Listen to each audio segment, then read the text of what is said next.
പപ്പുവേട്ടൻ്റെ characters നമ്മൾ അഭിനയിച്ചിട്ടുള്ള characters നോക്കുമ്പോൾ പപ്പുവേട്ടൻ്റെ ഒരു ക്യാരക്ടറിൽ അദ്ദേഹം കോമഡിക്ക് വേണ്ടി ഗോഷ്ടി കാണിച്ചിട്ടില്ല.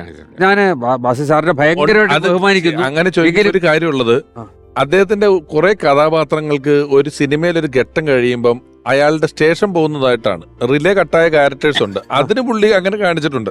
ഇപ്പൊ നമ്മൾ പറഞ്ഞ പൂച്ചക്കര മുഖത്തി, മണിച്ചിത്ര താഴെ, അല്ലെങ്കിൽ മദ്യപിച്ചിട്ട് വന്ന് നിൽക്കുന്ന സീനുകള്, ഈ നമ്മുടെ കോമക്കുറുപ്പ് സർദ അതിനകത്തെ വാശി, അങ്ങനെ ഈ അതിനാവശ്യമുണ്ടെന്ന് തോന്നുന്ന ഒരു സിനിമയിലെ ആ ക്യാരക്ടർ അങ്ങനെ ആകുന്ന അവസ്ഥകളുണ്ട്. ബാക്കി അദ്ദേഹം അങ്ങനെയാണ്, അതിന് കോമഡിക്ക് വേണ്ടി ഒന്നും ചെയ്യണ്ട. ഇപ്പോ ഇത് ചെറുത് പറയുന്നത് അദ്ദേഹത്തിന് അദ്ദേഹം അങ്ങനെയാ, സ്വമേധയാ വരുന്നതാണ്. എന്റെ അങ്ങനെയാണെങ്കിൽ എന്റെ ബാക്കി പൈസ ഇങ്ങ് തന്നേക്കെന്ന് പറയുമല്ലോ രാജചേട്ടനോടൊക്കെ. 2 ദിവസം മുഴുവൻ പണി കഴിഞ്ഞിട്ട് ഈ മൊത്തം ഡയലോഗ് പറയുമല്ലോ. അതായത് നിങ്ങൾ രണ്ടുപേരും കൂടി ഈ റോഡ് റോളർ നന്നാക്കുന്ന ദിവസം എന്തോ ഇങ്ങനെ പുള്ളി വന്ന അതിന്റെ സ്റ്റിയറിംഗ് ഇങ്ങനെ തിരിച്ചൊക്കെ ഇങ്ങനെ നോക്കുമ്പോ നിങ്ങളിത് കണ്ടു നിൽക്കുക.